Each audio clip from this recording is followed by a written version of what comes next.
Olá, pessoas. Esse é mais um episódio do Virada de Chave. 2025 tá aí e muitos empresários estão se perguntando: rapaz, como é que eu faço para garantir que minha empresa vai sobreviver e prosperar nesse ano? A economia tá complicada, o desafio tá cada vez maior, o mercado tá cada vez mais complicado. E hoje nós temos aqui um convidado especialíssimo, né? Um dos meus sócios, Jamário Pereira. Olá, tudo Olha bem? ele aí. Jamário é nosso sócio na Deconte, na DRE Group, na Nada Padrão e na Imoi. A gente vai falar hoje sobre perspectivas, sobre o que fazer, sobre como não quebrar em 2025. Bro, Show. seja bem-vindo de novo. Valeu. Tamo junto aqui para compartilhar conhecimento, experiência, né? O que a gente já apanhou nessa vida de empreendedor para compartilhar aí com as outras pessoas que podem estar no mesmo momento que a gente já passou, né? E não cometer esses mesmos erros que a gente passou. Ou que a gente ouviu em alguns clientes, né? E ajudou a transformar isso, a passar por esse momento. Perfeito. Inteligência, a gente aprender com os nossos erros, né? E sabedoria, aprender com os erros dos outros. Sim. Isso é mais barato. Gente, quem quiser saber mais sobre o Jamário, assiste aí os outros episódios, especialmente os episódios, os sós com perspectivas para 2025, que tá lá o Jamário, tá o Luiz, a gente vai falar de trajetória, fala de como a gente se conheceu, uma série de questões aí. Bro, você, muito direto com você, qual é o teu maior desafio até hoje como empresário? Qual foi a coisa mais cabeluda que tu já enfrentou? Cara, a gente já tá aí na trajetória há 10 anos, né? E com certeza foi a pandemia, né? Porque foi algo totalmente novo, né? A gente tinha acabado de começar a empresa, né? Tinha 4 meses de empresa. Tinha 4 meses. A gente começou no final de 2019, fizemos todo o planejamento da empresa, fizemos modelagem de negócio, SWOT, fizemos BSC, planejamento estratégico. E aí quando foi em março, fechou tudo. E aí a gente teve que ficar em casa, né? Enclausurado e reinventar o negócio, né? Reinventar o nosso negócio. E a gente conseguiu crescer durante a pandemia, né? Porque a gente já tinha uma veia de voltar para o digital, né? Uhum. E isso só acelerou, né? A gente já tinha a DRE Group, né? Que atuava com contabilidade, tinha a parte de consultoria. E aí a contabilidade ainda estava um pouco engessada, a gente queria já estava caminhando para se tornar digital e com a pandemia foi só o pezinho que faltava para a gente acelerar isso. Mas com certeza foi um dos maiores desafios que a gente já teve, porque a gente estava com cliente, consultoria nesse tempo, né? E aí clientes com a folha de mais de 30 pessoas, mais de 40, né? E cenário mesmo de guerra, né? Porque nunca ninguém tinha passado por uma pandemia dessa, que para todo mundo ficar em casa, usar máscara.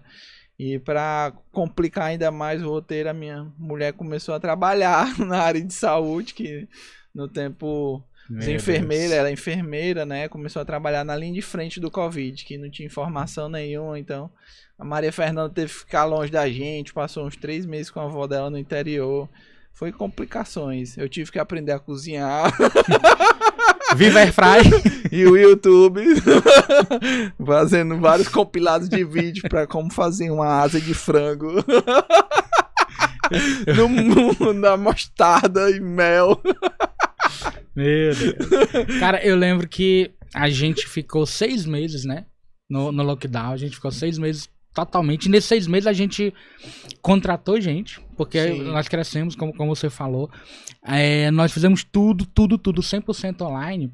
E eu lembro que uma das decisões que a gente tomou foi ficar mais próximo, né, dos clientes. A gente ficou, avaliou cenários com os caras e tal. E até hoje tem cliente que fala pra gente que não quebrou na pandemia por causa desse acompanhamento. Exatamente. E a gente fazia nessa época, a DRE fazia contabilidade, fazia processos, fazia RH estratégico, planejamento estratégico e finanças, Sim. né? Contabilidade e finanças foi o que salvou muita empresa, né? Como que foi isso? O que tu lembra de algum episódio? Eu lembro demais. Teve uma empresa que a gente... que era a maior que a gente tinha na nossa carteira, eu acredito. Não lembro. Era. E de serviços, né? Uma empresa de serviços. Que a gente sentou com eles. A gente fazia a parte financeira e a contabilidade também. Acho que a gente já tinha começado a contabilidade. Já tinha. E aí a gente sentou com eles e desenhamos cenários. Cenário otimista, um cenário pessimista e um muito pessimista, né? Mas sempre esse otimista baixando receita, né? Com certeza, usando o princípio da prudência que na contabilidade nos ensina. A gente vai fazer um planejamento.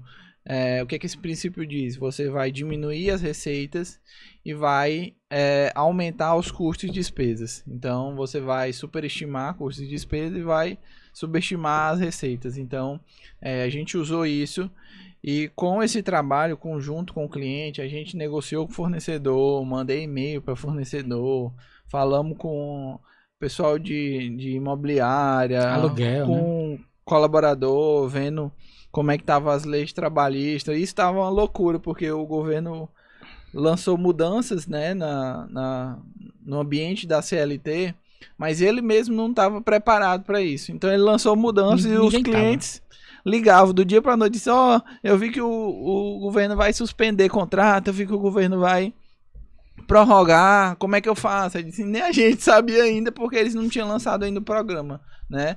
Então foi um cenário de caos, mas eu lembro que essa empresa a gente sentou e de um mês para o outro a empresa estava empatando caixa, né? Faturamento de mais ou menos 150 mil, se eu não me engano, era essa média. mil, uma média assim. E aí ela estava empatando e tinha meses que o caixa era deficitário, que entrava menos do que você pagava. Entrava 150 mil e gastava 160, né? Tinha um saldo ali, por isso que cobria esses desencaixes de caixa. Ou outro mês, pegava e dava um caixa de 5, de 7.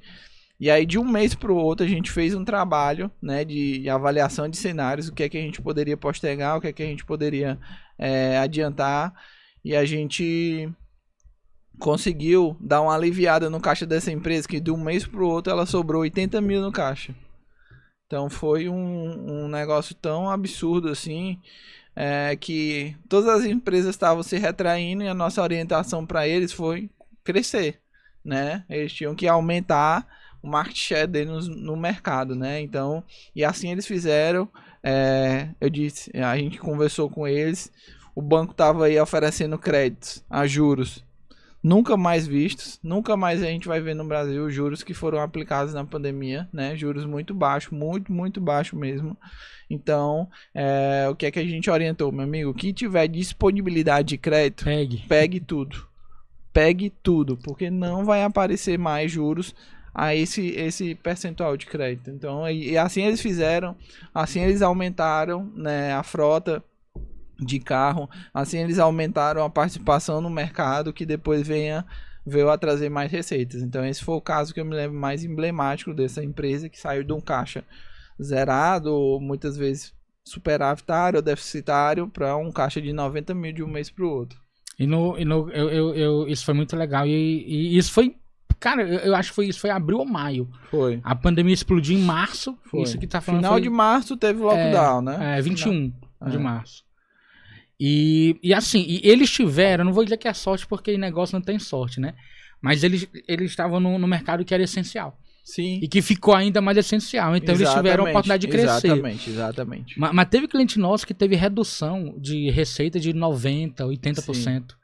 Quer dizer, se você não tiver uma gestão financeira muito especializada mesmo, você quebra. E falando nisso, a gente tá num país, cara, que existem várias estatísticas, né?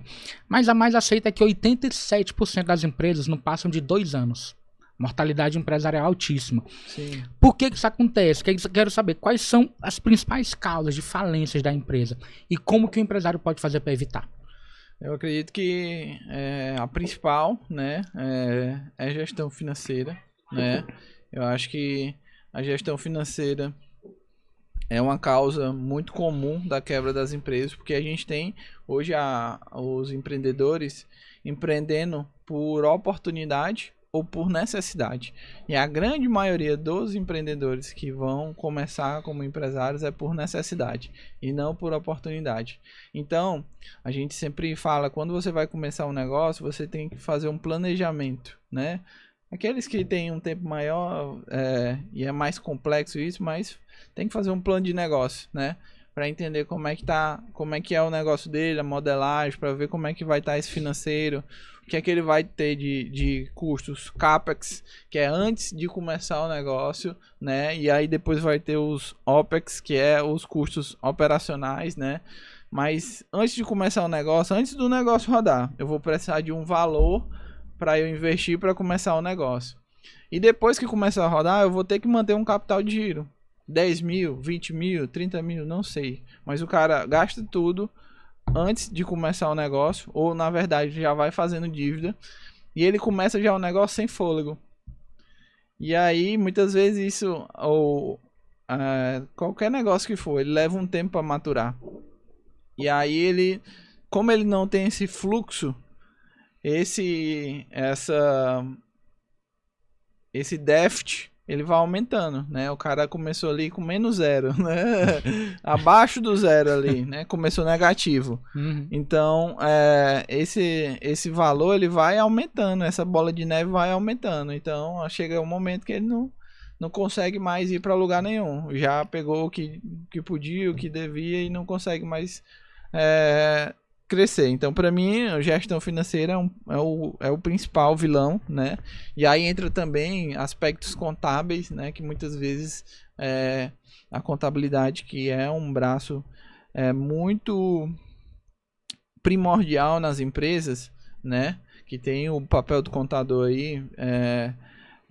A empresa contrata alguém que não dá assessoria devida, né, para a empresa. E em vez de ajudar, acaba atrapalhando, né? Então, o que pode também quebrar muitas empresas, a questão da contabilidade, né? Se não bem feita, se não apurados impostos, ou tiver sonegação. Porque quando a gente sonega imposto, né, para a Receita Federal, quando ela vai cobrar, ela não cobra só o imposto que você sonegou, ela cobra o imposto, mais multa, mais juros, e multa de 100%, de 150%. Então, quando vem a lapada... Muitas vezes quebra a empresa bem, fica inviável. Quebra a empresa, fica inviável, né? E outra coisa que eu vejo também, que é um fator importante da quebra dessas empresas, é a gestão de pessoas, né? A gente tem que construir uma boa equipe e a equipe, né, cuidar dos clientes e assim a gente crescer. Então, muitas vezes a gente não tem uma boa equipe ou não sabe delegar da maneira correta ou não criou essa cultura interessante dentro da empresa, o que acaba deixando o empresário à frente de várias frentes dentro da empresa e ele não consegue atender. O que acaba faltando, né, braço para ele executar e muitas vezes quebra um negócio que poderia ser próspero. Como é que eu ajusto isso? Acho que a primeira gestão financeira você tem que ter um planejamento financeiro. Antes de começar o negócio, você tem que fazer esse planejamento financeiro, né? Quanto é que eu vou gastar de folha? Porque hoje a CLT é algo assim implacável, né, para o empresário. Porque o empregador paga alto e o empregado recebe de menos, né? Então, muitas vezes o empregador quer aumentar um valor. Os dois são punidos hoje pelo sistema. Então, quando o empregador quer aumentar algo na CLT, isso vem um aumento, não é proporcional, né? Esse aumento não é proporcional. Eu quero aumentar R$100 do meu colaborador. E quando se for pegar várias pessoas, esse aumento que você gasta não é só os R$100 ali que você aumentou, 2, 3, pode chegar, né? Sim. A vezes aquele aumento. Então, que inviabiliza. Então, você tem que fazer o planejamento. Quanto é que eu vou precisar de pessoas? Eu vou precisar de infraestrutura? Aluguel? Vou ter que pagar? Eu vou pegar um ponto que é mais barato, mas precisa de muita manutenção? Ou não? Que muitas vezes é um erro. Vou pegar um ponto aqui que é mais barato, mas quando você vai ver, você precisa de muita manutenção. Vai ter que inviabilizar dinheiro lá dentro. E eu não tenho crédito ainda. Vou precisar de questões normativas, jurídicas. Se é um restaurante, eu tenho que atender a exigência da vigilância sanitária, do meio ambiente. Então, vou ter que adaptar, né, o meu negócio para isso. Então, ver esses custos antes de começar e depois que começar. Eu preciso ter de quanto de faturamento para eu poder pelo menos pagar ali os custos iniciais para ir sobrevivendo, né? Muitas vezes o que eu costumo ver com com empresários a dizer assim, rapaz, eu nunca tirei um dinheiro de dentro dessa empresa. Quero é que dê lucro. Aí o cara tá pagando o boleto do carro com o dinheiro da empresa, o boleto da escola. Não que isso seja errado, né? Ele tem que fazer, mas dizer que não tá tirando dinheiro da empresa aí já ele mesmo não tá desconhecendo. Não é real. Não é real. Ele tá tendo um prolabore que ele não tá tendo. É o controle sobre isso. E aí é um erro também brutal depois que começam as empresas. Esse controle financeiro que não tem, né? Tem que planejar, depois de planejar, começar a controlar, né, muito bem esse dinheiro para ir tomando decisões ali, que caixa tem que ir vendo todo dia. Então, ajuste que tiver que fazer no caixa ali, você vai ter que fazer de maneira rápida. E a parte de gestão de pessoas, um processo de recrutamento e seleção muito bem desenhado, né? Você tem que demorar para contratar e ser rápido em demitir, né? Quanto melhor você demorar em contratar um colaborador, melhor vai ser a sua retenção desse colaborador. Então você tem que alinhar a contratação desse colaborador de acordo com o fit cultural da sua empresa, né? Que tem que estar alinhado com seus valores, com a sua cultura, né? Não desenhei a minha cultura dentro da minha empresa, sei nem o que é isso, beleza? Mas você tem os seus valores de pessoa, né?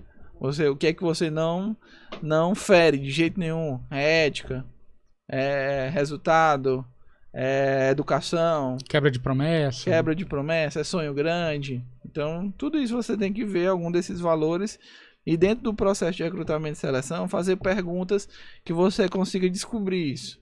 No processo de recrutamento e seleção, você tem mais que ouvir do que falar. Você vai perguntar e vai ouvir muito. E aí, sempre no nosso processo lá de recrutamento e seleção, é um processo que tem 9 etapas. E uma penúltima etapa, antepenúltima, é sempre uma prova prática. Para entender como é que essa pessoa vai desempenhar durante essa função. E depois que a gente contrata, a gente ainda tem uma experiência dos primeiros 3 meses, para ver se aderiu mesmo à cultura, se faz sentido mesmo, para aí a gente efetivar no nosso plano de cargos e salários. Sim. Então, processo de recrutamento e seleção e depois análise de desempenho, né? A gente tem que andar monitorando essa galera, porque gente boa, meu amigo, a gente tem que reter. É difícil contratar, treinar e manter gente boa. Então, se eu contrato bem, a pessoa está performando e depois eu venho a perder esse colaborador, é um prejuízo inestimável para a empresa. Porque geralmente a gente treina um concorrente ou um reforço para o concorrente. Né? Exatamente. Que loucura. E, cara, assim, é muito difícil, a gente vê porque tem louco de tudo, né? Tem maluco aí de todo jeito. Mas é muito difícil a gente ver um empresário ignorar a necessidade de ser muito bom em marketing e vendas. Já é um desejo deles. Todo empresário quer vender e quer fazer marketing. Eles querem fazer isso, eles gostam. Se o cara vender esse tipo de produto ou de serviço, é muito fácil vender isso para empresário porque eles já querem. Você não tem que convencer, né? É só negociar. Já a gestão, a gente vê ignorando gestão de pessoas, gestão financeira, onde é também a contabilidade. Eu queria te perguntar, de finanças. Cara, digamos que a empresa, e você falou um negócio que é muito verdade, a maioria dos empreendedores vai por necessidade, não por oportunidade. Sim. Perdeu o emprego, aconteceu alguma coisa, o trabalho, teve que fazer pegou a indenização, investiu, o cara sabe fazer uma boa pizza, e aí, não, então vou montar um delivery, e aí começa, só que aquilo começa. O cara sabe ser bem cozinheiro. Ele é um ótimo pizzaiolo, mas não é um gestor financeiro, por exemplo.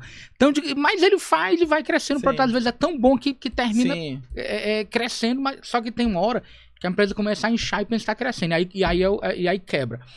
Pra ele não quebrar, o cara que tá assistindo a gente, tá dizendo, poxa, eu tô exatamente nessa situação, minha empresa cresceu, eu tô ganhando dinheiro, eu sei que eu tô ganhando dinheiro porque tá sobrando, o negócio é tão bom às vezes que pode até não ter margem, mas como tem caixa, termina ficando maquiado isso aí.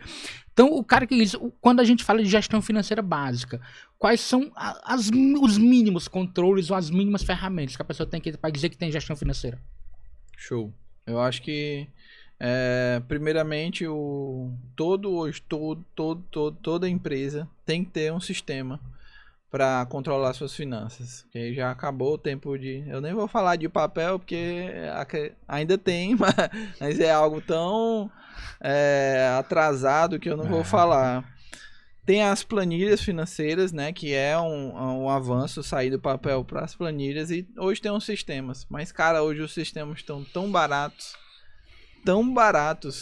que eu vejo assim como obrigatório. Toda empresa tem um sistema financeiro para controlar essas finanças. Depois que eu tenho esse sistema financeiro e que eu vou fazer o lançamento de todas essas informações dentro desse sistema, e aí tem que ser diariamente, tem que ter uma pessoa específica para isso, e aí, como eu falei no episódio anterior que a gente gravou, tem que ser uma pessoa competente. Muitas vezes a gente contrata uma pessoa de confiança, confiável, mas não competente. Mas não é competente. Então tem que ser uma pessoa competente para jogar essas informações lá dentro e categorizar da forma correta, porque depois disso vai me mostrar relatórios. E quais são esses relatórios que eu devo ver? Fluxo de caixa. Fluxo de caixa eu tenho que ver diariamente, né? Todo dia eu tenho que estar ali. O que é que entrou, o que é que saiu? O que é que entrou, o que é que saiu? Então eu tenho que ver todo dia. DRE, demonstração resultado do exercício. Eu tenho que ver todo mês. Então, todo mês eu vou sentar e ver o mês anterior o que é que aconteceu. Quanto é que eu tive de receita, quanto é que eu tive de custo, quanto é que eu tive de despesa e quanto foi meu lucro ou prejuízo nesse período específico.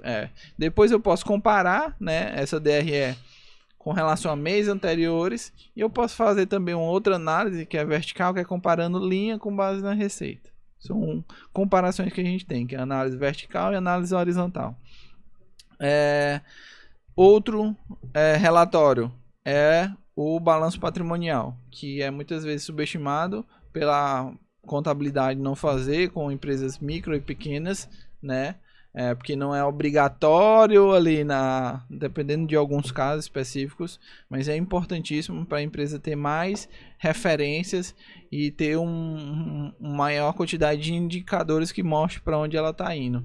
E o outro é um planejamento financeiro orçamentário, balanço patrimonial anual e um planejamento financeiro orçamentário, um orçamento de forma anual também. Então tem que ter fluxo de caixa, tem que ter DRE, tem que ter balanço patrimonial e tem que ter orçamento. Show. E o empresário ele não precisa ser especialista nisso, né? Ele pode contratar gente de fora, especialista, para fazer. Nós temos empresa que faz isso e a gente ajuda muito a empresa fazendo essas coisas. Terceiriza o financeiro. Terceiriza o financeiro. Eu sempre digo, o cara foca no que você é bom. Se você não... Tem gente que simplesmente não consegue lidar com números, né? Então, mesmo que ele se esforce, vá atrás de conhecimento, ele vai ser no máximo mediano naquilo aí. Não faz sentido. É melhor reforçar no que é bom e deixar pra quem sabe. Sim. Sobre contabilidade, cara, tu sabe que eu sou apaixonado por capoeira, né? Aí, moleque. E não parece, mas eu gosto. E assim, eu costumo comparar, tô até escrevendo um artigo disso aí, costumo comparar capoeira com contabilidade. Por quê?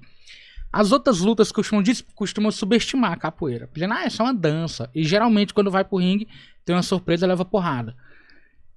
A contabilidade, ela é muito ignorada. Vamos fazer um debate aqui das outras modalidades. Outras modalidades, O bro é de jiu-jitsu. E aí, no chão, não tem como, né? Mas assim, a contabilidade, ela costuma dar muita porrada em empresário. E por quê? Porque o empresário brasileiro, normalmente, vê a contabilidade como mal necessário. E só faz porque é obrigatório, é legal, né? Ele não sabe o risco que ele corre. E isso é uma ingenuidade. Eu diria que um dos erros, vou te perguntar agora quais são os erros que os empresários mais repetem. Tô dizendo isso já para dizer que, na minha opinião, um dos mais graves é ignorar a contabilidade. Cara, o cara que ignorar a contabilidade, ele pode ter 3 destinos. Ele pode ser preso. Sim. Isso não é brincadeira. Mas a culpa é do contador. Tá, mas o empresário não sabia. Sim. Então, ele na ingenuidade... E muito empresário nem tem culpa. Isso é verdade. Sim. Mas vai preso. A gente já viu casos assim. Ele vai ter um grande prejuízo ou ele vai quebrar. Contabilidade pra gente, pra mim, cara, não é mal necessário nem burocracia. É ferramenta de gestão. Sim. Então, isso para dizer que pra mim um dos maiores erros é ignorar a contabilidade. Pra ti, quais são os erros que tu mais vê o empresário repetindo? E como que ele faz pra se livrar disso? Eu concordo, né, que contabilidade é um erro, pode ser crucial para o negócio, né? Porque principalmente quando a gente fala de sistema tributário hoje no Brasil, o Brasil hoje tem uma das maiores cargas tributárias do mundo, né? E é que a gente não vê a contrapartida, né? Do governo, a gente tem que pagar o tributo e pagar também as coisas básicas que a gente para sustentar e para viver. Então, se você não tiver um contador que lhe auxilie nisso, você pode estar pagando mais por aquilo que você está faturando, né? E aí que pode chegar a inviabilizar o seu negócio. Por exemplo, eu tenho uma atividade que fatura 10 mil reais. Em vez de eu estar pagando 6% em cima daquilo, né? Que daria o valor aí de 600 reais, eu estou pagando 15%. E aí de 600 eu pulo para 1.500. Então dá uma diferença aí já significativa, né? De 900 reais em cima disso. Então que se você pegar e multiplicar isso por 10 meses, dá 9 mil. E aí vai subindo isso daí, né? O valor. Eu tô deixando de pagar 7.200 por ano, tô pagando 18. Isso. 11 mil a mais. Então é algo que pode quebrar muitas empresas. E fora a parte tributária, que é complexa e tem que ter um acompanhamento de uma contabilidade que faça isso da maneira correta, porque tem muita atualização. Todos os dias os contadores têm que se atualizar, porque todo dia sai atualização de Receita Federal, de Secretaria de Fazenda, de Prefeitura. Então tem que estar ligado nisso, né? E muitas vezes alguns contadores não conseguem, né, se atualizar da maneira que atualiza a legislação. E a outra coisa é a parte trabalhista também, né? Porque a contabilidade hoje faz a parte de departamento pessoal. Sim. Admissão, demissão e cálculos ali da CLT, né? Da folha de pagamento. Então, tem vezes também que esses cálculos, a maneira que é feita, pode pegar um processo trabalhista, né? Que é bem comum, né? Que pode também muitas vezes inviabilizar o negócio, né? Que você poderia estar pagando ali 3 mil, 2 mil por um funcionário, ele vai embora e pede lá, era 10 mil de verba rescisória, mais 10 mil de multa, pode chegar esse valor a explodir, e né? Quase sempre para ele a causa ganha.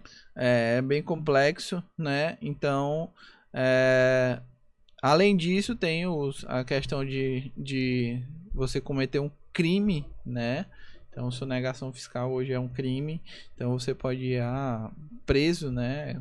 Hoje a responsabilidade, ela muitas vezes agora já está sendo dividida, né? Indo para o contador também, mas a grande maioria das vezes é o empresário que paga o pato. Então, pode botar em um apuros bem grande. Então, a contabilidade é com certeza. Acho que essa parte de gestão financeira que a gente já falou muito é outra. Parte de pessoas. Antes de pessoas, deixa eu te perguntar, porque tu falou um negócio e que tem muito empresário, 97% dos empresários pagam imposto a mais do que deveriam. Sim. Né? Porque a contabilidade está mal feita. Isso gerou uma coisa que eu acho sinistra, mas que existe, que é a recuperação de crédito tributário. A gente faz esse trabalho, explica para quem nunca ouviu falar o que é isso. Como que a gente pode ajudar essas empresas? Recuperação de crédito é o seguinte, você faturou, fez o pagamento a maior do imposto e a gente consegue entrar de maneira administrativa na Receita Federal e recuperar esses impostos, né?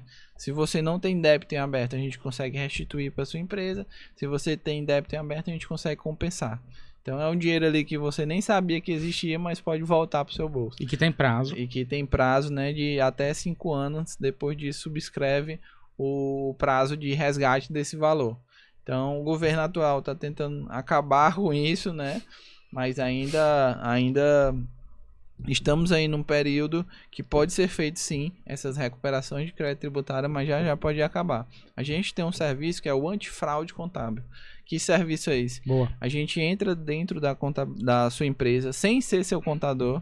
Você faz uma prestação, um contrato com a gente. Uma auditoria externa. Uma auditoria externa, né? E muito voltado para pequenas e microempresas que querem saber como é que está a minha contabilidade. Então a gente faz uma vasculha lá na parte de tributos, na parte de pessoal, na parte da contabilidade. E a gente lhe dá um laudo do exame que a gente fez. Dizer, seu contador está fazendo besteira ou não, está tudo correto.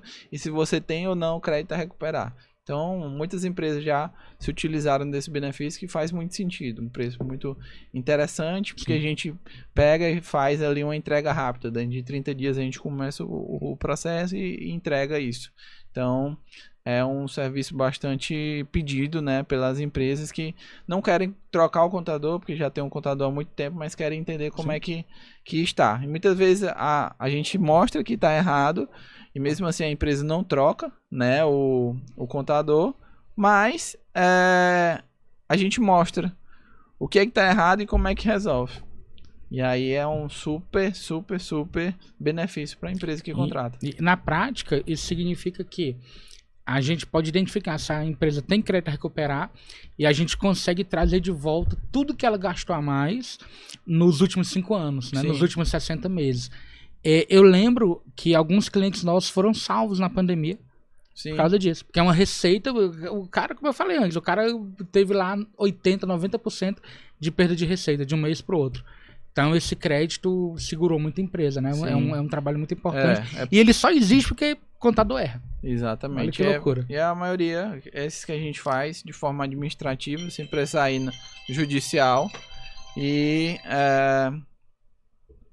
é feito totalmente através de sistemas, né? Não precisa dar entrada em órgão de forma presencial e que leva um tempo menor do que se fosse uma outra forma de restituir esse valor, porque tem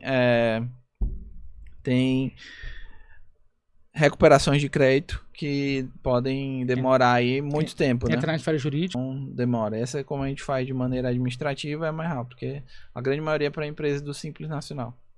Show. E os erros em gestão de pessoas? Tu ia falar. Gestão financeira, né? Gestão de pessoas, eu acho que principalmente contratação, né? Contratar errado, essa é a grande maioria. Tava até relendo, né? Tava vendo alguns pontos que eu marquei num livro, que é o Gestão de Alta Performance, né? Do autor lá, ACO da Intel. Andy Grove, né? Que ele fala, quando você passa uma tarefa para um colaborador, só tem 2 opções. Ou ele não sabe, ou ele sabe e não está conseguindo. Sei. Só tem essas 2 formas. Ou ele não sabe, ou ele sabe, mas não está conseguindo. Aí, se ele sabe e não está conseguindo, você vai ver o que é que está emperrando ele de desempenhar aquela tarefa e ajuda ele a concluir. Se ele não sabe, você contratou de maneira errada, né?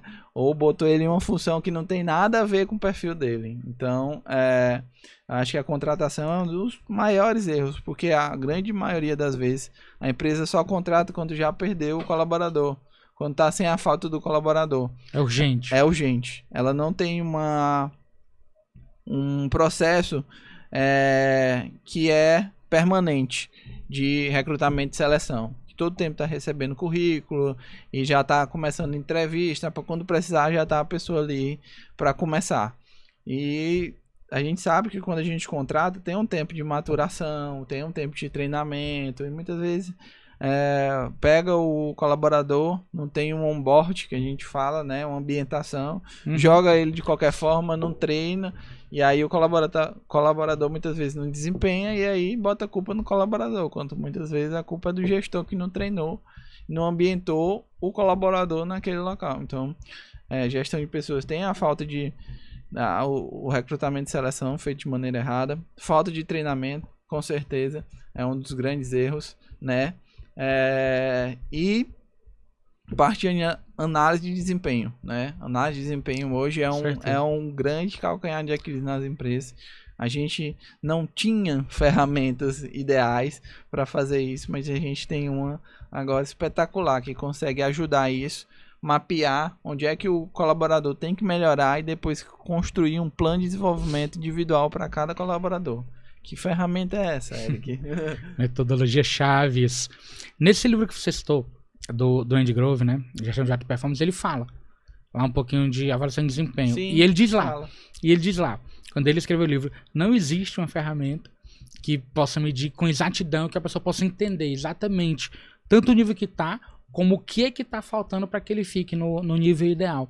E agora a gente tem, né, com a Imoi, a nossa metodologia Chaves, que se vocês quiserem, pessoal, saber mais da metodologia Chaves, entra no site da Imoi, procura a gente, fala com os nossos especialistas, que a gente pode ajudar demais você, não só para, quando a gente fala avaliar o colaborador, por que a gente quer fazer isso?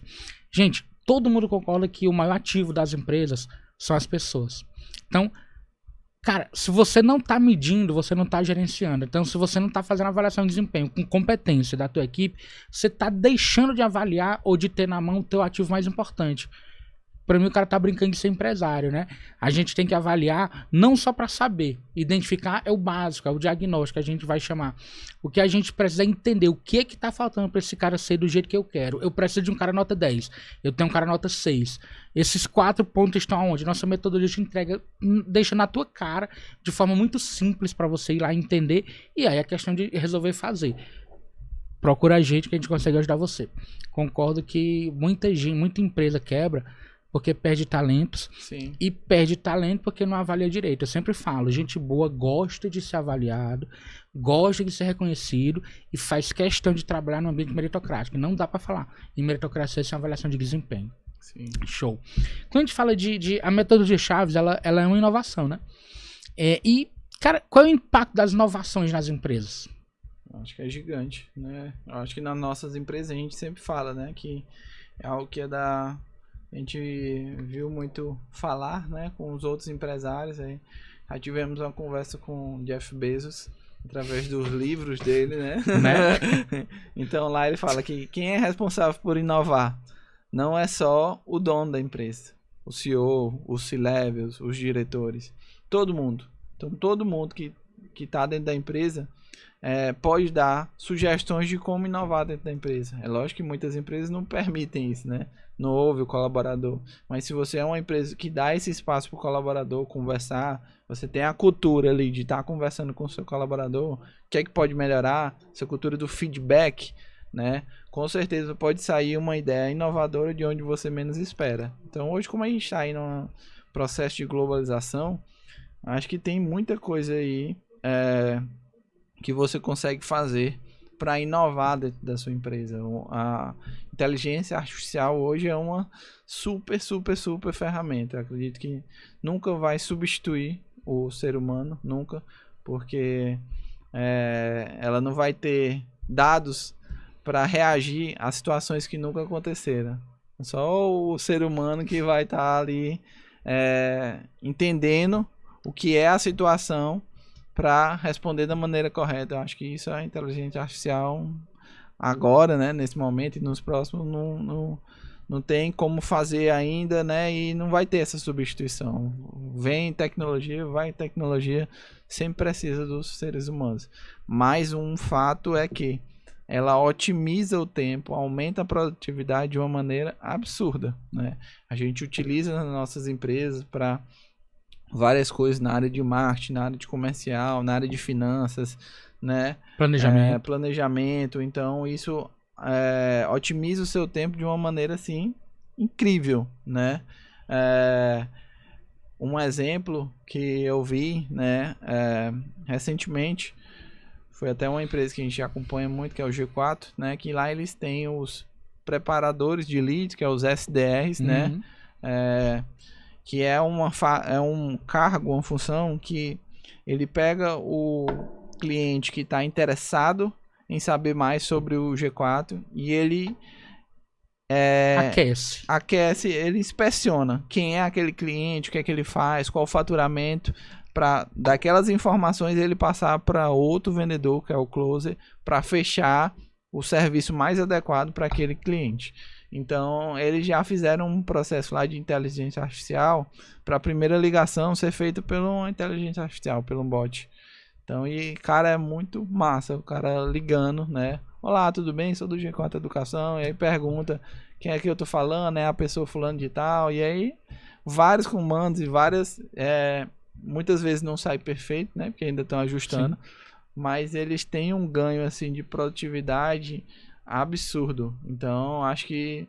E vários outros, né? Atendimento. Hoje tem pessoas que trabalham muito com atendimento, que estão utilizando a inteligência artificial para ser esse primeiro atendimento e desafogar As muito clínicas isso, né? médicas, cara, tem Clínica, um volume né? gigante lá de Vi consulta.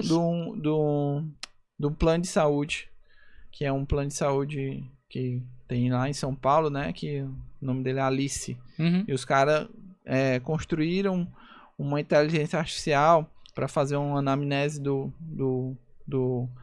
cliente e indicar, né? O que deve ser feito, qual o médico que deve indicar, com quem que vai marcar, por quê, Dá uma de qual clínico dia. geral. Cara, é algo mesmo incrível. Que melhora a eficiência do plano de saúde, porque muitas vezes é ineficiente, né? E aí tem mais custo, e que faz eles atenderem melhor os clientes dele. Então, assim, inovação é importantíssimo, tem que ser feita todo dia e não pode sair somente de quem está à frente, é de todo mundo que está dentro da empresa. Você pode muitas vezes pegar de outro mercado, que não é seu mercado, né? Eu falo muito que a gente tem uma drogaria aqui famosa, né? Que pegou o atacarejo, que foi muito disseminado em alguns supermercados e trouxe para dentro da farmácia. Cara, algo que ela viu uma inovação em outro local e trouxe para o mercado. Outra rede de farmácia também. Pegou o drive-thru, que já é conhecida aí em hamburguerias, né? Em redes nacionais, e botou para farmácia. Teve até um professor nosso, que essa rede de farmácia daqui do nosso estado, disse, cara, eu nunca tinha visto isso no Brasil. E os caras pegaram e implementaram aqui dentro do Piauí. Inovação. Outra inovação nesse ramo foi que eles copiaram o delivery de alimentos. Sim. Entrega Pix. Por que não vou entregar remédio? Sim. Foi lá e entregou. Sim. Hoje, tem muita farmácia que 70%, 80% do faturamento é delivery. Sim. Inovação. E, aliás, aí, esse negócio de inovação... Tem gente que confunde com invenção, exatamente. Né? Com invenção ou com novidade. Cara, invenção e novidade no meio empresarial é irrelevante. Né? Qual é a diferença? Como é que eu sei que é inovação ou que é quando eu traz dinheiro novo? Essa inovação tem que trazer o dinheiro que a empresa não ganhava. Abrir uma nova fonte de receita ou reduzir custo. Isso também é ganhar dinheiro porque vai direto pro lucro. Alguma coisa nesse sentido, porque a inovação não é necessariamente um produto novo. Você pode inovar no atendimento, pode inovar no processo, pode inovar em várias formas, né? Então, tem muita empresa que adora inventar coisa e que não gera nenhum real. Sim. Isso não é inovação. Inovação é dinheiro novo. Sim. Esse conceito, aliás, é do Clemente Nóbrega, um dos estrategistas brasileiros mais reconhecidos no exterior. Ele tem um livro que é A Ciência da Gestão e tem outro que é Inovatrix, que ele desenha Inovatrix, falando sobre inovação, que ele diz, inovação é dinheiro novo, é um conceito dele, inclusive. Show. E, legal, você tá falando em planejamento, né, cara? O cara quer ter um planejamento estratégico, que tá na hora de ter, né? O 24 tá terminando. Já tá atrasado. A gente já tá atrasado, já devia... Sempre digo, a gente sempre fala, né? A gente fala brincando, mas é verdade, tem estratégia pra tudo. Até pra se lascar, né? Uma das estratégias pra se lascar é não ter um planejamento estratégico. Ele assim, cara... Jean-Mário, Eric, eu queria que você dissesse como é que eu faço pra quebrar minha empresa no ano que vem. Eu tô afim eu quero me lascar todinho. Não tem planejamento estratégico. Sim. Faça isso que você vai quebrar. Isso. Mas a maioria não quer quebrar. Eles querem ter um planejamento. Então, quais seriam os passos para ter e eu sei que quando a gente fala de planejamento, não precisa ser como o nosso, que é super detalhado e complexo. Um planejamento simples, básico, mas que funcione. Qual seria o passo a passo? Cara, na tua opinião? Tem vários. Tem vários modelos. Vários modelos, várias formas de fazer, né? Acho que o que a gente utiliza muitas vezes, né, de maneira bem mais enxuta, é sempre começar pelas diretrizes estratégicas, isso né? Aí. Missão, visão, valores, né? Se você já tem, você senta novamente para ver se é aquilo mesmo. Continua valendo. Se continua valendo, se vai mudar, né? Então, acho que isso é muito importante, missão, visão, valores e o propósito da empresa, né? Então isso é um ponto inicial que você deve fazer, e aí então tem aí várias formas de como fazer isso, né? E maneiras erradas e maneiras corretas, né? Então veja aí várias vezes, e tem a inteligência artificial aí para utilizar para auxiliar. Eu acho que uma modelagem de negócio é muito importante, né? Que é feito pela metodologia do Canvas, né? Então é também um passo importante dentro do planejamento estratégico que você deve fazer. Definir ali o que são suas atividades-chave, seus parceiros, seus custos, suas fontes de receita. Então, tudo segmento isso, de cliente, proposta de valor. tudo isso é muito importante, né? Para você definir várias coisas dentro do seu negócio. Uma outra coisa que a gente utiliza também é a SWOT, né? A SWOT é amplamente utilizada aí no mundo. Tem muitas vezes que o cara diz que vai fazer um planejamento estratégico, faz diretrizes estratégicas e SWOT, só. E não é só isso, né? Mas é, assim, uma ferramenta importante que deve compor esse planejamento. Não deve ser o principal. É parte dele. É parte dele. Análise né? ambiental. Então, e hoje a gente utiliza SWOT até para tomar decisões, né, comuns. Eu estava lendo um dia desse um livro do Gustavo Cerbasi e lá ele apresentou como é que eu tomo algumas decisões na minha vida. Eu utilizo um SWOT. Eu faço lá forças, fraquezas, ameaças, oportunidades. Desse objetivo aqui, o que é que eu vou ter de força, o que é que eu vou ter de fraqueza, o que é que eu vou ter de ameaça, o que é que eu vou ter de oportunidade. E aí ele está embasado melhor para tomar aquela decisão. Então, a SWOT é uma parte, aí depois a gente vai. Hoje tem várias formas de se construir objetivos, né, para sua empresa, mas o que a gente utiliza hoje são as OKRs, né? Então, você define um objetivo, né? E muitas vezes a gente define esse objetivo por departamento, e aí também não precisa definir 1 milhão de objetivos, quanto menos melhor. Se você nunca fez, quanto menos melhor. Poucos e bons. Poucos e bons, né? Para que você consiga executar e acompanhar. Um por departamento tá excelente. Exatamente. Então, coloque um ali para comercial, um para marketing, um para finanças, um para operação, para pessoas. E tá pronto. Feito. Então, você colocando um objetivo desse para cada, utilizando a OKR, depois que você colocar esse objetivo, você vai entender como é que eu mensuro esse objetivo, né? O que é que eu preciso controlar? E aí você vai ter os KRs, né? Os resultados chaves. Para eu construir esse objetivo, eu tenho que ter resultado chave tal. Eu quero adquirir 50 novos clientes durante o ano de 2025. Então, quais são os KR chaves? Eu tenho que primeiro estruturar o meu departamento comercial. Segundo, adquirir 20 clientes até a data tal. E o terceiro, adquirir 50 clientes até a data tal.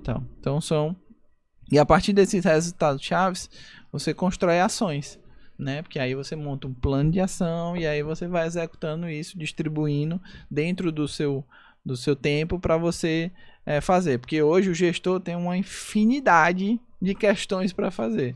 Então você pode muito bem se perder, né? Então, se você olhar ali, você tem sempre que definir suas prioridades. Se eu executar essa minha ação aqui para a empresa, o quanto que isso vai alavancar a minha empresa? É muito? É pouco? É nada? Então, você tem que definir isso, né? Você tem que classificar e o que for prioridade você colocar à frente. Então, vamos lá, só recapitulando. Fazer as diretrizes, orçamentar as diretrizes estratégicas, faz uma modelagem de negócio, SWOT, OKRs e um planejamento financeiro orçamentário. Então, Gemara, eu não tenho ideia do meu financeiro, né? O que a gente já falou. Primeiro, contrate sistema. Segundo, se você não tem como fazer, contrate uma pessoa que faça isso, né? E aí, não contrate a pessoa confiante, de confiança e incompetente. Contrate uma pessoa competente e aí coloque lá termos, contratos jurídicos que lhe resguardem dessas informações de confidencialidade, LGPD, para você se resguardar daquilo que você está compartilhando. Mas tem que ter uma pessoa específica para finanças para lhe ajudar nisso, né? E aí, se eu não tenho esses números, se eu não controlo isso, não adianta nada você só colocar o número lá sem fazer nenhum sentido.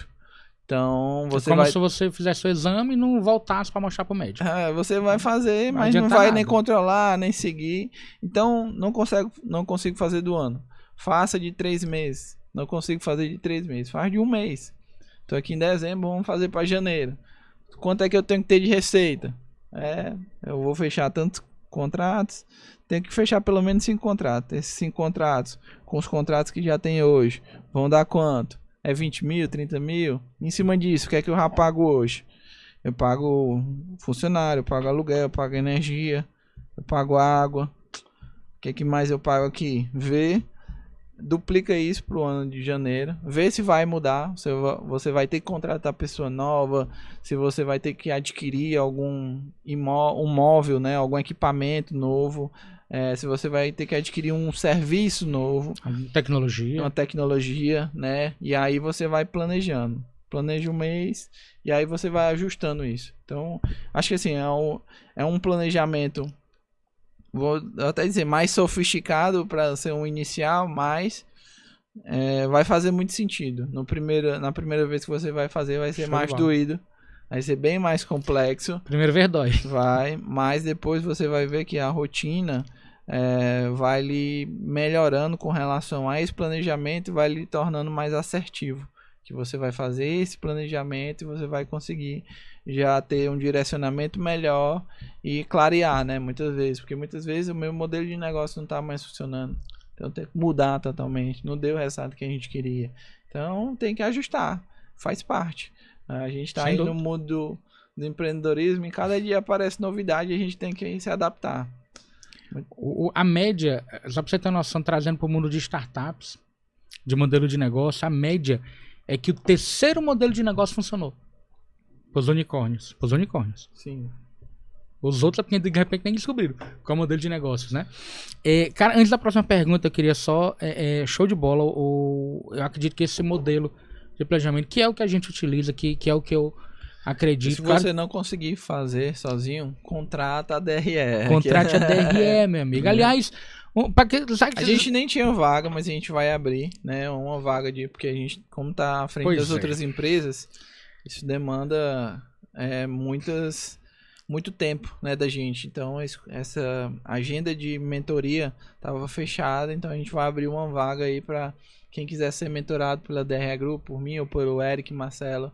A gente vai estar abrindo essa vaga para o ano de 2025 aí você começar, ou você começar logo agora em dezembro, para você ajustar o seu planejamento para ser um 2025 estrondoso. Já começa certo. E eu vou deixar aqui uma orientação, tá? Uma canjinha para quem está assistindo a gente, pessoal. O Bro falou de análise SWOT, né? É uma ferramenta muito simples e que muita gente pensa que sabe usar, mas não sabe. Até porque na análise SWOT a gente vai falar lá, vai analisar o ambiente interno e o ambiente externo. No ambiente interno, ele vai ter ponto fraco ou fraquezas e pontos fortes, as fortalezas. No ambiente externo, ele vai ter ameaças e oportunidades. E é muito comum o pessoal misturar tudo, misturar ameaça com ponto fraco e a oportunidade com ponto forte. Uma orientação que eu dou para vocês entenderem como que a gente pode ajudar vocês. Pergunte se você tem um controle daquilo ali. Se você tiver o controle, é interno. Se for ruim, é ponto fraco, se for bom, é ponto forte. Se você não tiver o controle, é externo. Se for ruim, é ameaça, se for bom, é oportunidade. Por exemplo, digamos lá que entenda lá que é atendimento, o cliente está reclamando do atendimento. Então, atendimento ruim. Você pode controlar isso se você quiser ou não? Pode. Você pode trocar a equipe, pode treinar, pode fazer você mesmo, pode mudar o processo. Você pode mudar. Então, se você quiser, você muda. Agora, se o problema for concorrente, você tem controle? Não. Meu concorrente tá cobrando muito barato. Então, como ligar pro concorrente? Ô, concorrente, pô, me ajuda aí, meu irmão. Baixa o preço. Não dá. Você não controla. Então, é externo. E aí é ameaça. Então, só isso aí já vai melhorar muito a tua análise SWOT. Mas se não consegue fazer sozinho, chama a gente que a gente ajuda. E, cara, quem tá assistindo a gente agora e tá pensando o seguinte, rapaz, que legal, que bacana, mas o que esses caras estão falando aí não é pra mim. Isso é pra empresa grande, né? Porque toda empresa grande faz isso. Eu sempre falo, toda empresa grande faz isso, mas não faz isso porque é grande. É grande porque sempre fez. Sim. Né? O que tu pensa, especialmente de risco? Quais são os riscos que esse pessoal tá correndo pensando desse jeito? Isso aí não é pra mim. Não tenho que me preocupar com isso agora. Eu tenho que vender. Eu acho que o risco a gente já falou, né? Que é a quebra, né? E porque muitas vezes, quando vai se preocupar, é algo que não tem mais volta, né? Não tem mais como voltar. E aí acaba que inviabilizando o negócio. Outro risco é estar estagnado, como você bem falou. Eu cheguei ali a um topo de faturamento que eu não consigo mais ultrapassar. Tô ali todo mês, 20 mil. Já fiz de tudo. Já fiz dancinha no Instagram. Já botei um monte de gente pra vender e nada. Então, muitas vezes você tá errando em algum desses pontos, né? Então, as empresas grandes fizeram isso quando tava pequeno. Uma vez mesmo a gente tava ouvindo um podcast que eu gosto, né? Não, é o louco do podcast. É uma das maneiras, pra mim, mais eficientes de estudar um Mas podcast. Mas é mesmo. E aí, eu tava vendo um podcast da fundadora do Nubank, a Cris Junqueira. Cris Junqueira. Isso. E aí ela falou que lá atrás, o Nubank, quando não era grande, eles começaram muito a deixar forte e bater muito em cultura, né? Quando a empresa não era grande. Quando a empresa era apenas uma startupzinha que estava começando. Então eles três, os fundadores, batiam muito nisso, né? Em cultura. Quando a empresa cresceu, a empresa já cresceu com uma cultura forte. Agora, quando você cresce e não tem essa cultura forte, para depois você implementar isso, é um trabalhão gigante. Então, essas empresas começam pequenas, mas com isso ajustado para depois crescerem ainda mais. Então, tem um risco, se você não fizer isso, o risco é da estagnação, né? Ou da perda de mercadoria, de market share, da queda mesmo de crescimento, ou muitas vezes o pior, que é a quebra, falir a empresa. Só pra você ter uma ideia disso, gente. Pensar em Bill Gates. Só isso, né? Sim. Pensar em Steve Jobs. Vou dar só esses dois exemplos. Se a gente for ler a biografia deles, sabe o que eles dizem lá? Eles dizem textualmente, uma das 3 primeiras coisas que eles fizeram quando tava na garagem ainda foi escrever código de cultura. Bill Gates e Steve Jobs. Se eles não souberem o que estão fazendo, então talvez ninguém saiba, meu amigo. Isso é fundamental. É isso. Primeiro estratégia, depois estrutura. O que leva a gente a tema de liderança, né? Eu vou te perguntar como é que essa relação entre líder e equipe afeta o resultado da empresa. Mas antes disso, o que é, cara, líder pra ti? Cara, eu acho que liderança, né, tem vários conceitos, então... mas pra mim o que mais faz sentido é aquilo que muitas vezes eu ouvi e o nosso sócio gosta até de falar, né? Então, líder é aquele que serve, né? Nem que seja de besta. Luiz! É a cara dele que tem isso aí. Então, a liderança pra mim é servir, né? Então, você servir e dar o exemplo, né? Eu acho que essa é uma liderança.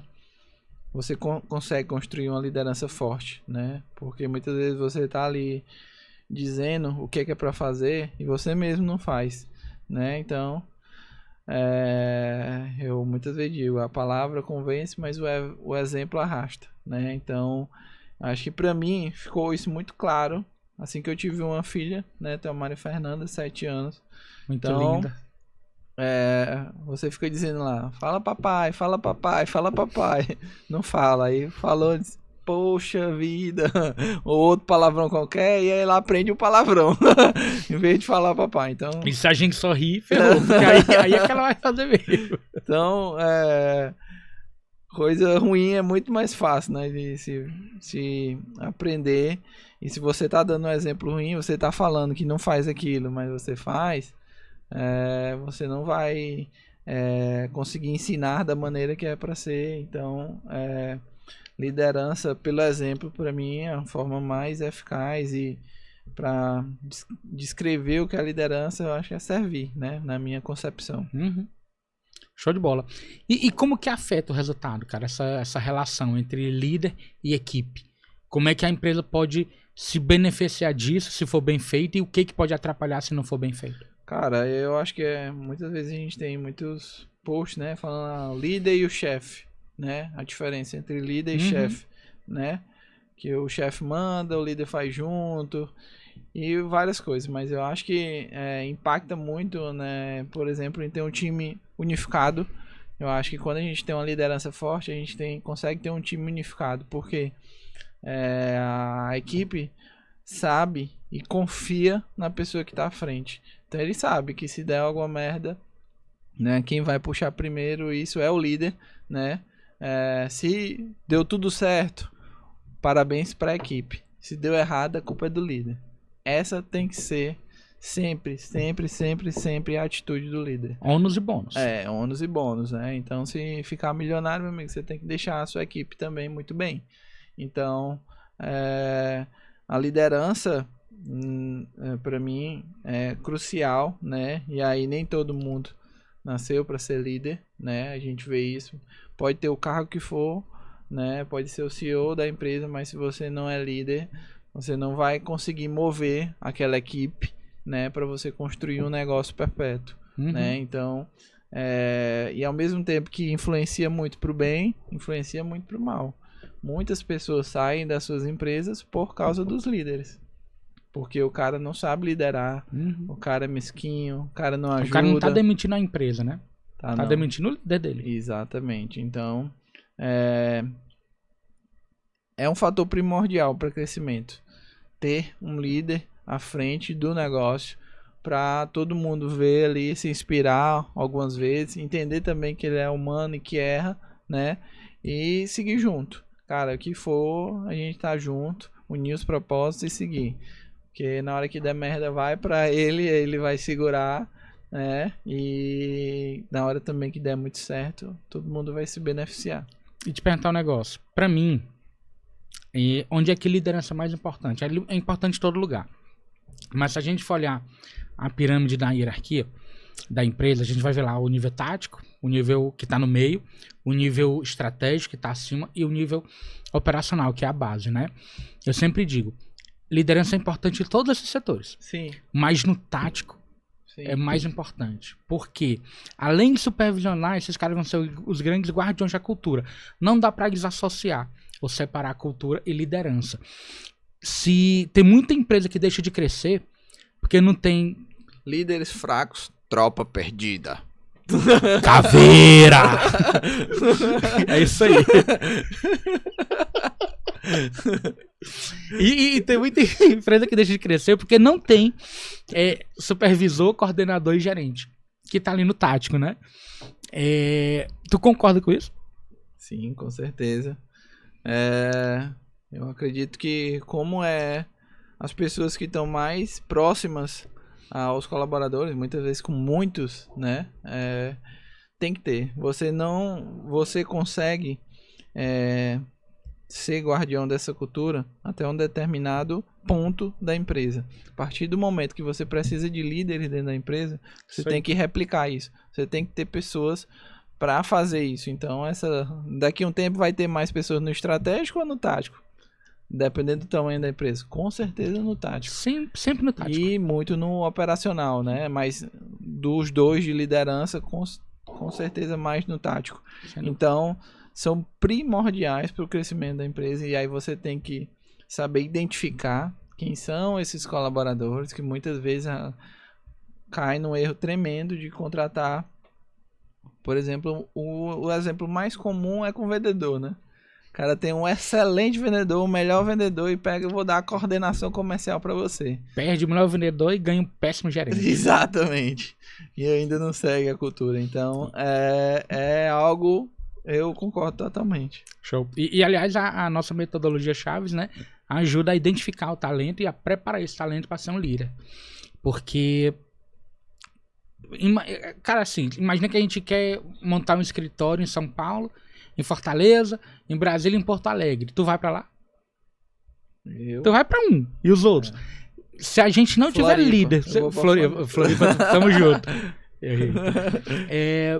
Se a gente não tiver líder pra colocar, simplesmente não vai crescer. Eu já cansei de contar, até já contei aqui no podcast a história de uma rede que eu atendi, lembra deixou de vender 78 unidades, cara, no ano. Porque não tinha líder pra botar lá. Sim. Né? E aliás, eu fiz essa pergunta pro Rômulo, né? O pessoal já deve ter visto esse episódio, eu falei pra ti também. Cara, vai faltar líder no mundo? Por que eu tô te perguntando isso? Eu li um estudo agora em outubro, que diz o seguinte, essa geração, as duas últimas gerações, a geração Z e a Alpha, né? Pessoal de a partir de 2010 pra cá, que hoje tem 14 anos e a outra tá com 24. Então, daqui a 4 anos estão entrando no mercado de trabalho, desde os 19 anos. 81% desse pessoal não quer ser líder. Não quer. Poderia, teria capacidade, teria perfil, mas não quer, não estão afim de ser líder. E aí? Como é que faz? Como é que a gente vai conversar essa turma? O que a gente vai dizer pra eles? Vai faltar líder no mundo? Eu acho que não. Vamos mudar de ideia? Eu acho que treinando, né? E eu acho que uma coisa, principalmente o ambiente. O ambiente muda. Então, muitas vezes a pessoa tá com uma mentalidade diferente. Eu digo muito por mim mesmo, a mentalidade que me conheceu no ensino médio. Tenho aqui, né? É totalmente diferente da mentalidade que eu tenho hoje, né? Então, o ambiente, ó. Eu dou um exemplo. Quando eu tava no ensino fundamental, eu tinha uns colegas que tiravam as melhores notas. E aí eu tava num ambiente só os melhores, né? Aí eu fui pro ensino médio e fui pros colegas que tiravam as menores notas. Então, eu peguei e acompanhei da mesma forma, né? Então, o ambiente muda, meu amigo. O ambiente muda, transforma. O ambiente transforma. Então, quando você tá dentro de uma empresa que vai desenvolver líderes, pode ter opinião, mas essa opinião pode sim ser mudada pelo ambiente, principalmente pelos líderes que estão à frente. Que ele vai ver o líder e vai se espelhar nele e vai querer, cara, vou crescer, vou ser igual aquele cara ali. Porque ele vai começar a conviver muito, vai estar muito perto, vai estar lendo o que aquele cara leu, vai estar indicando o que aquele cara fazendo o que aquele cara indicou, e aí vai crescer, inevitavelmente. Acho que hoje tem um mimimi aí muito grande, mas também tem uma publicidade muito grande pro mimimi. Então acho que em determinadas épocas sempre teve os hippies, né, na outras coisas. Então tem paz de amor.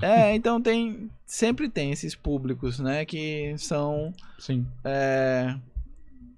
complexos, né, são diferentes, né? E aí tem diferentes pro bem, diferentes pro mal, são questões de cada um, né? Mas eu acredito que não. Eu acredito que vão ter sim mais líderes, vão continuar tendo líderes, né? Mas isso vai ter que ser treinado, com certeza absoluta. E aí vão ter que passar por dor, vão ter que passar pelo processo que a gente está hoje, como a gente está no mundo muito rápido, né? Na globalização, a gente tem pessoas que não querem passar pelo processo, né? Eu tô no jiu-jitsu lá, pro cara mudar de faixa, é 1 ano. Imagina 1 ano acabar apanhando de todo mundo pra continuar. Por isso que muitos poucos chegam à faixa azul, da branca pro azul, e muitos poucos passam da azul pra roxa, né? Que é mais 2 anos, 3 anos, enfim. Ainda tem lesões que acontecem entre isso, então é um processo, né? É um processo. A minha mente já tá muito ajustada pra isso, pra processo, pra tempo, né? Mas tem pessoas que querem querem resolver tudo do dia pra noite. E uma coisa você não consegue vencer: o tempo. É inevitável. Tem coisa que só o tempo. Só o tempo. Só o tempo. E aquela coisa, tem gente que deixa de fazer as coisas porque e demora muito, não sei o que. Meu amigo, o tempo vai passar de qualquer jeito. Exatamente. Demora 2 anos. Olha, dezembro de 2026 vai chegar. Se você tiver começando, melhor, né? Daqui a 2 anos você vai ver, cara, quanto que eu... Lá 2 anos você vai dizer, não, demora muito. Não, e o outro certeza. Que começou no mesmo tempo. Tô falando mimizento, né? A turma tá muito complexa hoje. O que mimizento tem que fazer, bro? Sempre digo, compre um gato gago, porque gato faz miau. O gago vai fazer mimimi. Mimizento vai adorar. Ordinário. Cara, como é que o empresário faz pra colocar na empresa uma cultura de feedback contínuo e que realmente funcione para desenvolver a equipe, o time, os colaboradores? Eu acho que... Tem 3 tipos de feedback, né? Só para começar. Qual é o bom? Não vou repetir isso aí. Acho que primeiro você tem que ter rotinas de cultura, né, dentro da empresa. Eu acho que muitas pessoas não têm desenhado a cultura. A cultura ela já está instalada dentro da empresa. Ela existe. A pessoa diz, não, mas eu não tenho cultura aqui não. Tem sim. Você não tá mapeada essa cultura dentro da sua empresa, mas você tem. Que é cultura? São os valores que você traz para dentro do negócio. Muitas vezes começa com os fundadores e depois disso vai disseminando pela equipe, né? Vai juntando com a equipe. Então você tem valor, você tem uma cultura, não tá ali identificada. E talvez não seja a que você quer. Eu sempre digo o seguinte, os sócios, eles têm controle sobre a cultura, meio que de forma irresponsável, sem ligar muito pra isso, enquanto ele sabe o nome de todo mundo.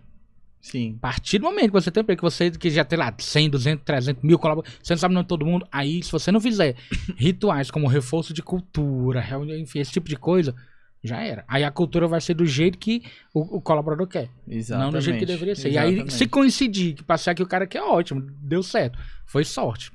Mas, na maioria das vezes... E aí, cultura, primeiro você tem que identificar e desenhar essa cultura, e depois você tem que ter rotinas de cultura, né? Para fortalecer se é a cultura que você deseja. Então você vai fortalecer isso. E aí entra o feedback, né? Que você vai ver pessoas que estão desalinhadas com a cultura, né? Porque feedback muitas vezes não é só sobre resultado. Tem sim feedback sobre resultados, mas tem feedbacks, a grande maioria das vezes, e tem que ser sobre o comportamento da pessoa, né?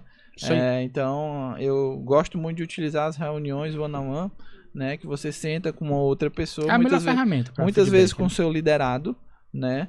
E aí tem uma conversa de 30 minutos que você vai mais ouvir do que falar, né? E entender como é que tá o colaborador, o que é que você pode ajudar. E tem várias formas de fazer reunião de one-on-one para vários motivos, mas implementando essas reuniões junto com seus líderes, pode ser de 15 em 15 dias, depois pode ser semanal, você vai entender como é melhor para sua rotina, né? Você vai conseguir, com certeza, entender o que é que você precisa ajustar dentro do seu negócio para ir crescendo, né? De uma melhor forma. E aí, depois disso, disseminando essa rotina do feedback que os seus colaboradores, que são líderes, para fazer com os liderados dele também.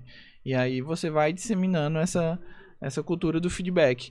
Aí depois você tem que ter uma análise de desempenho, com uma metodologia que seja muito bem desenhada. Temos aí o Chaves com a ferramenta Emoi, né? Que hoje é a melhor metodologia que tem no mercado, não tem igual, é uma metodologia autoral, visual, que qualquer criança consegue entender. E é exclusivo, né? Só a gente tem. Isso, e um valor irrisório que você paga para cada empresa. Então você vai entender quais os pontos fortes, os pontos fracos que tem a melhorar de cada colaborador, vai dar o feedback para ele ali e ele vai crescer junto com a empresa. Então para mim são esses os pontos. Eu diria assim, não existe feedback sem avaliação de desempenho. Sim. Ah, mas eu dou feedback, você dá opinião. Uhum. E do mesmo jeito que invenção ou novidade é bem desimportante ou irrelevante para as empresas, a opinião também. Senão, veja bem, vamos aqui conversar, olha, eu acho que você deveria, cara, a gente não tem que achar nada. Com a nossa metodologia, com a metodologia Chaves, com o sistema da Emoi, a gente consegue dar feedback real. Existem 3 tipos de feedback. E 2 deles não adiantam nada, só fazem atrapalhar. Feedback, ele pode ser positivo ou negativo. O que tiver que ser dito, a gente tá lidando com pessoas, com gente boa, com adultos. Vamos lá falar de forma educada, de forma polida, de forma inteligente, mas com a intenção de melhorar, né? Você sai de lá e dá o feedback pra pessoa e combina com ela como é que ela vai melhorar aquilo ali. Não é só informar do feedback, é também ajudar no plano de ação, que isso muito tá ali no acompanhamento do PDI, depois da nossa avaliação de desempenho, além do feedback do resultado em si. Mas tem 3 tipos de feedback. O que funciona do meio. O primeiro é o Floresback, né? Tem aquele tipo de gestor ou de líder que só elogia. Olha, cara, ninguém é tão gênio assim. As pessoas têm que melhorar e têm que potencializar. A gente elogia que tem que elogiar, a gente critica que tem que criticar. E tem o feedback de verdade, que é positivo e negativo, e tem o que eu chamo de ferraback, para não dizer aqui outro nome, né? Mas vocês podem imaginar, com F também, que só faz ferrar o cara. É só porrada. Cara, do jeito que também ninguém é tão gênio assim, ninguém é tão ruim assim. Ah, não, Eric, mas esse cara aqui é muito ruim. Então, o pior é você que contratou o cara. Então, como assim? Aquela história que eu já falei. Tem um empresário que queria um diagnóstico, que queria uma consultoria. E falou que não precisava de diagnóstico, e eu fui lá e, cara, mas como assim? É médico bom, passa exame, né? Médico ruim, passa receita. E, cara, tu quer que eu passe receita, como consultor, não vou fazer isso, eu vou fazer o diagnóstico. Não, mas não precisa, já sei qual é o problema. E eu perguntei, qual é o problema?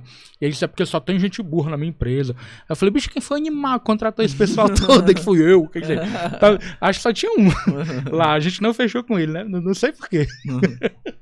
Mas também não queria mesmo. Cara, e qual é o papel da cultura pra reter talento? É primordial. A cultura, ao mesmo tempo que retém, ela expulsa quem não tá, Quem não tem que estar lá. quem não tá alinhado. Então a gente vê isso muito bem nas empresas, né? Então, A gente vê isso na prática. na prática, todos os então, dias. se você tem uma cultura bem implementada, os colaboradores se motivam, né? Quem faz parte da cultura.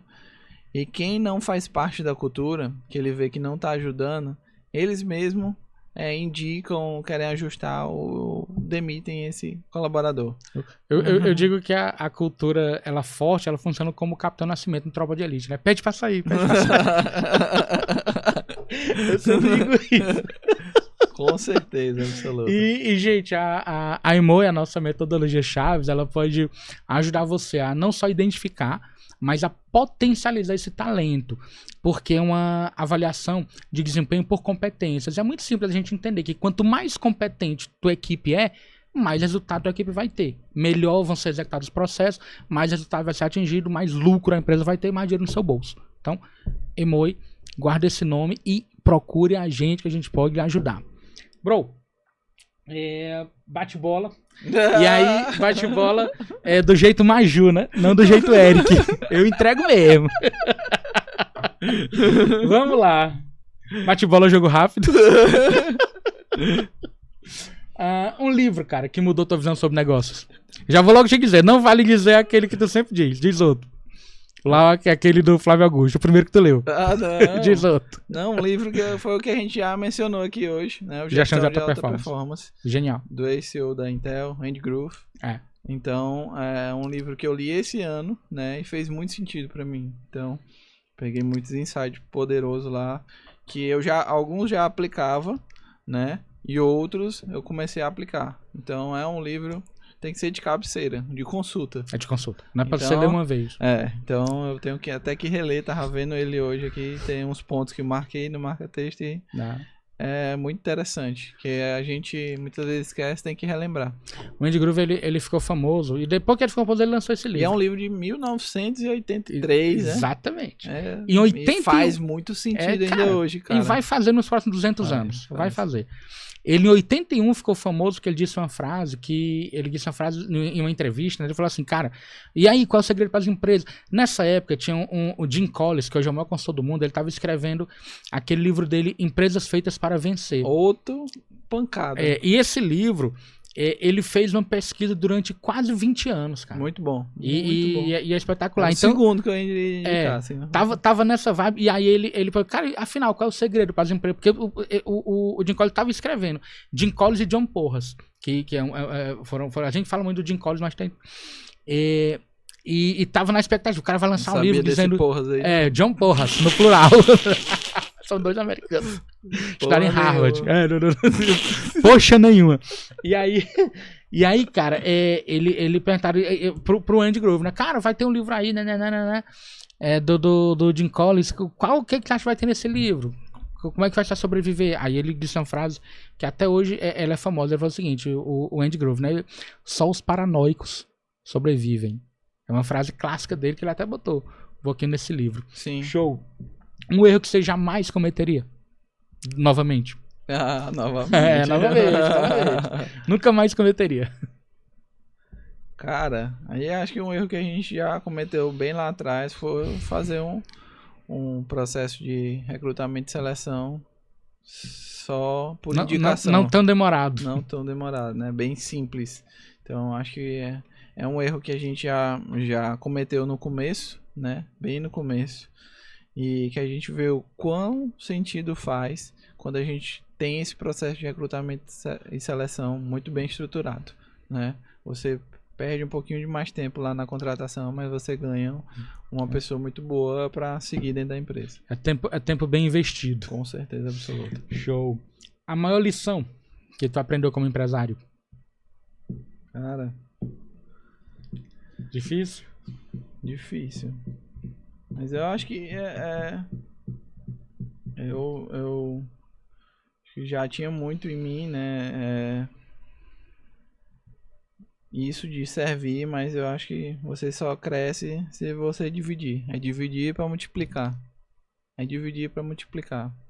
Acho que essa é a maior lição que eu adquiri, que eu recebi como empresário, né? Porque só cresce a empresa se for todo mundo junto. Não Certeza. cresce só um. Então é dividir para multiplicar. Empresa que deixa o colaborador rico, deixa o dono milionário. A gente Exatamente. sempre diz isso. Show. Cara, tua ferramenta indispensável de gestão. Dizer só um é difícil, mas... É difícil mesmo. Cara, mais um assim que pra mim foi muito surpreendente dentro principalmente da comunicação entre colaboradores, né? Foi o Slack.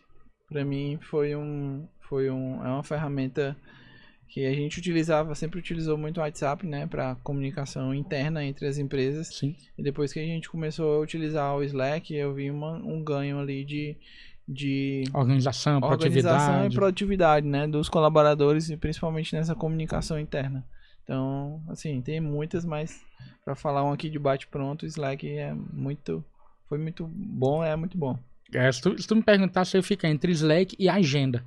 Que eu sempre fui um cara Cara, a organizado, agenda foi mas, foda. pois é, mas eu não era um cara de botar na agenda, como tu faz. E eu aprendi isso contigo. Hoje em dia. A agenda eu boto tudo. Tem lá Eu a consulta da Maria Fernanda. Tudo. Tem Treino que- de musculação, tudo. Treino de musculação, alimentação, tomar café, tá lá, tomar café. Beber tomou água. errado. A agenda, eu lembro que eu descobri a agenda do Google com um prestador de serviço. Era uma pessoa de publicidade que ia fazer. Disse, cara, me manda aí teu e-mail pra eu botar na agenda. Uhum. Porra, na hora que eu vi o cara botando na agenda e ficando direitinho lá. Também quero. E aí depois eu ouvi até uma explicação que faz muito sentido. É como você tem várias partes dentro do cérebro da gente, né? E quando você não tem uma agenda, você está utilizando uma parte do cérebro seu para estar lembrando daquilo toda hora.